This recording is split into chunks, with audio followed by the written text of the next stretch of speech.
विशेषकर एमानकर बहु पर्वपर्वाणी बहु उत्सव थिले मध्य सबुठारु आकर्षणीय एवं निष्ठा पर्व कहुए बाथुड़ी पर्व जहाँकि चैत्र मास प्रारंभ रे एमाने 18 दिन व्यापी यही पर्व को पालन करती।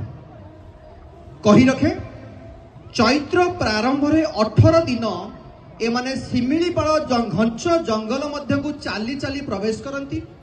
निष्ठार सहित निजर पारंपरिक शुभ्र पोशाक परिधान करी 18 दिन खाली पादरे चाली चाली शिमिलीपाल घंच जंगल मध्य प्रवेश करिबा परे जंगल मध्य एमानक देवता बड़म ठाकुर थांती जे मानव देउल मध्य आविर्भाव अटंती।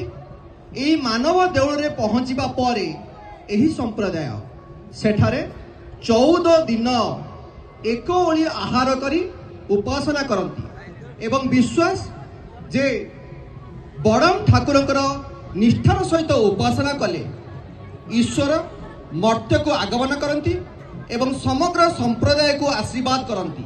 सेही परिप्रेक्षी रे ईश्वर संतुष्टि विधान निमित्त एमाने जो नृत्य प्रदर्शन करती सेही नृत्य को बाथुड़ी नृत्य मध्य कहुए। तेबे यदि एते सुंदर संस्कृति रही मंच को निश्चित भाव में स्वागत करवा पुणी थे करताली चाहिए जोरदार करताली सहित से ही मयूरभंज मूल निवासी बाथुड़ी संप्रदाय को आम स्वागत करुछु मंच को तांका नृत्य प्रदर्शन।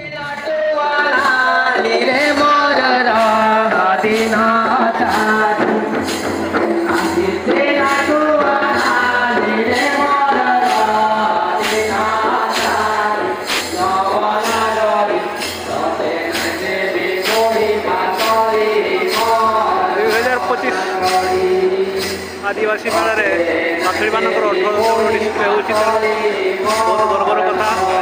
जय बड़ा